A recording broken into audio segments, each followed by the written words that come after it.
All right, it's Tribulation Day 72.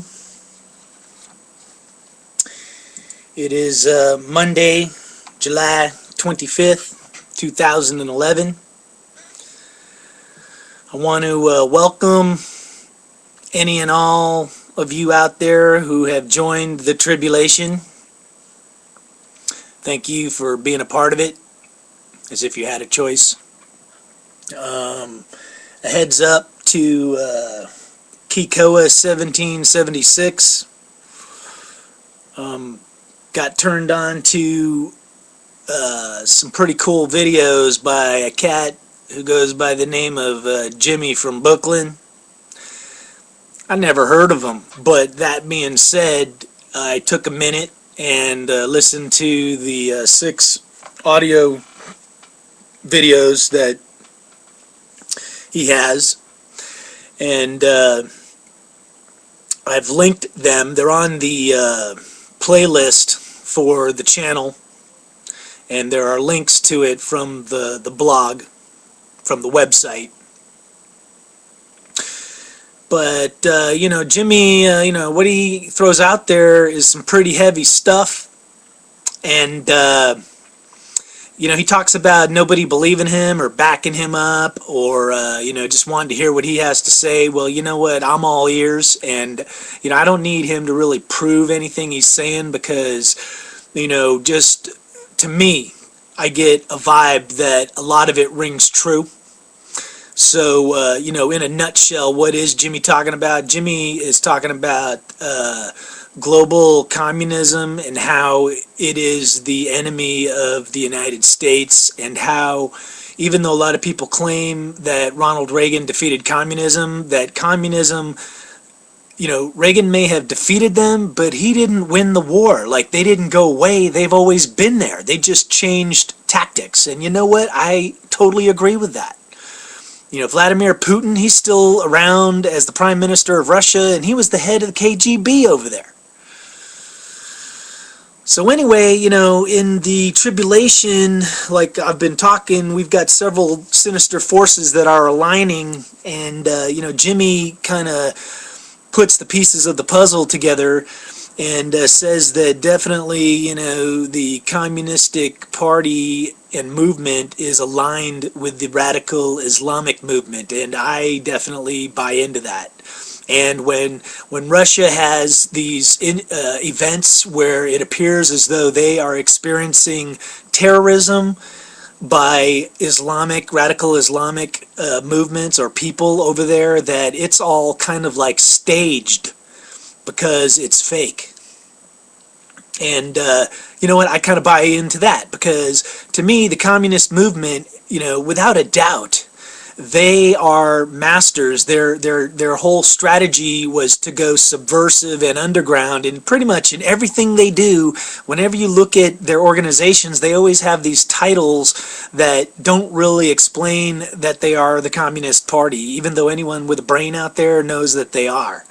But they'll have titles like Liberation this or that, or Social Justice Society. And the Muslim Brotherhood is like basically using their training manual, because what they do is they repackage themselves as the Freedom, Liberty, and Justice Party in Egypt. But they're still the Muslim Brotherhood, the organization that's tied into some of these radical groups that do terrorism, Hamas, Al-Qaeda, whoever. And Reagan may have defeated communism on a global scale in the battle of who can build the biggest army with the most weapons that Russia couldn't keep up.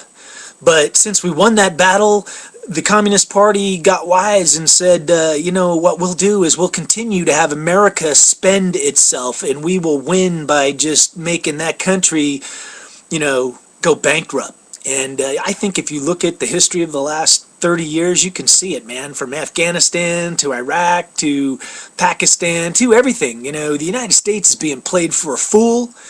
And, even Obama's secret war in Libya, that's doing nothing but draining us. Here we're in the middle of an economic debt crisis, And, we're spending how many millions and billions of dollars every day on a war that doesn't even exist?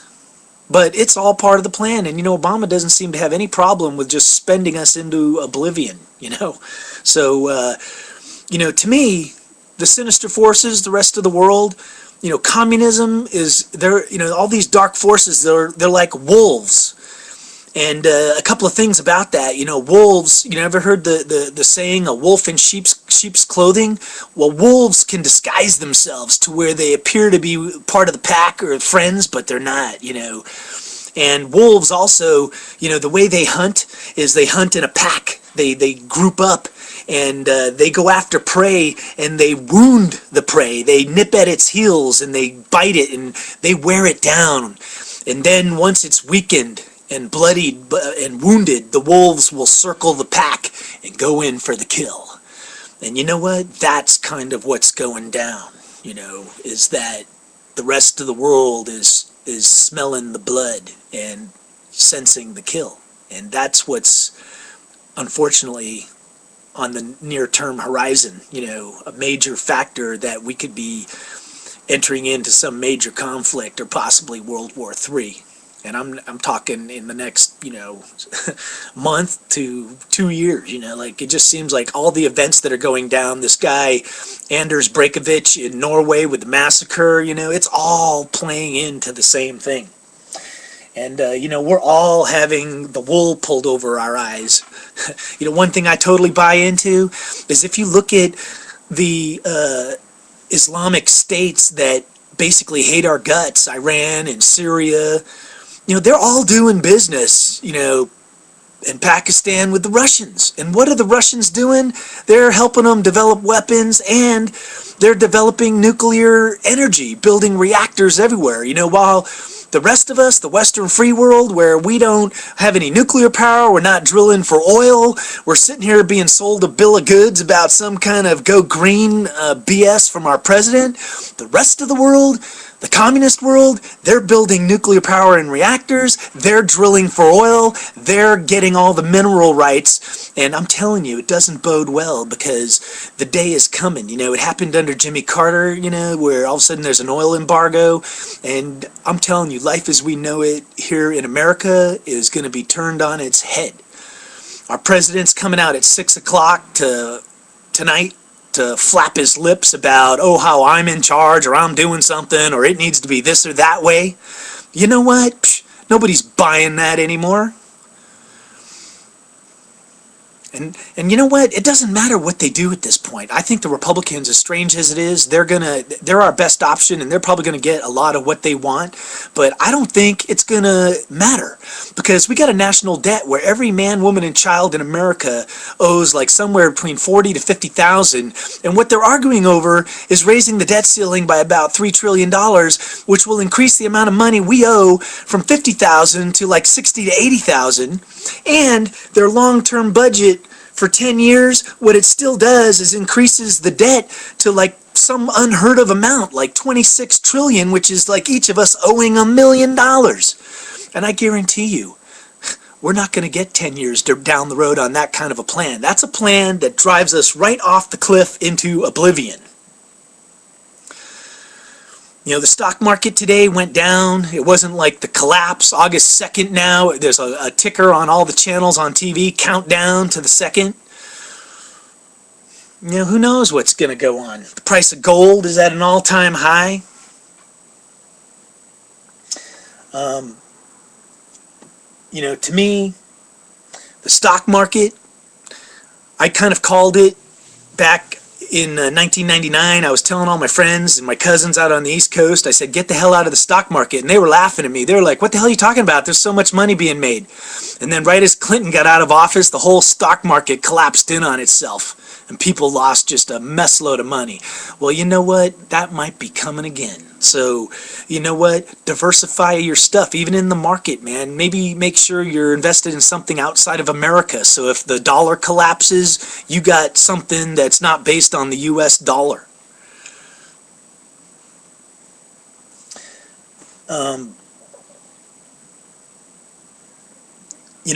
Basically, the forces that are colliding in this tribulation, doesn't even much matter, because for us as people, for us as individuals, what we need to do is break free of the mindsets that are being handed down to us. And in some cases, it's mindsets that are literally being brainwashed into people, whether through mass media or, I hate to tell you, but in a lot of societies, they're literally taking their kids and doing indoctrination from the earliest age. And you know what? That's right from World War II, man. That's what Hitler and the Nazis did with the youth camps. But, that's the most dangerous thing you can do, is take an innocent kid and fill their head with hatred. You know what? There's no justification for that.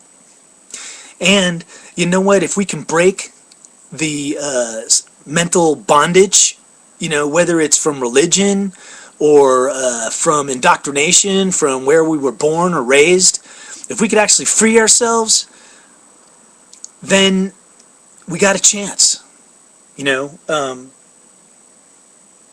Because basically, my notes here, basically, if we don't break free, it doesn't really matter right or left, right or wrong. Here's the truth. You can't kill people in the name of God, whether you're a suicide bomber or you're Anders Brekovich, some psychopath, or as people want to label him, a right-wing extremist conservative. But you can't kill people in the name of God. If you're killing people, then that's just pure evil. And if we don't recognize that and say, hey, all the leading causes that are making us want to do that, we got to shake that off, and free ourselves to see an actual better future where we can get along and see what the truth is, pull the wool from our eyes and see who's actually manipulating us. I'll say it right now, man. Communism, their goal is to enslave the masses, and there's only one ending of that story. There's no good scenario where, people say the ideal world of communism, everybody's, got what they need in life. That's a big lie, because history has shown us that it just brings death, starvation, and, mass destruction to the people. That's what happens. And that's what we got to realize and wake up to before it's too late. And, for what it's worth, think about this too. The communist countries and the, Islamic countries, they're the ones that are not only building the nuclear energy plants, but that also enables them to build nuclear weapons, which is something we don't do. Ever since Obama got into office, all he's done is have us pull our missiles out and stop any development that we're doing, period. So on the good guys' side, whether it's America or any of our allies, what few we have, none of us are doing any kind of weapons development. And according to Obama, that's one of his great achievements. Like, oh, isn't that a wonderful thing? But you know what? If you actually take a step back and get out of the forest so you can see all the trees, what you have is one side making no weapons and the other side making all the weapons. So to me, that's not good, and I don't see Obama stopping any of it on the other side. Just a bunch of lip flapping. But the good news, NFL, first round of games, August 11th. So there's a ray of sunshine in an otherwise dark and dismal world right now. But there's a lot of good people out there. I got a lot of good things that I'm throwing out there. I got the American Revolution 2. It's going to be the Declaration of Independence 2, I think. That's how I'm going to start framing it. I got the Confront program going out there. And you know what? More and more confrontations happening, and the key is to make the confrontations result in a positive manifestation, because if you let the other side control what's going on in the confrontation, they're not looking for positivity. They're just looking for the ends to their own means, and that doesn't bode well for us. So let's keep the faith.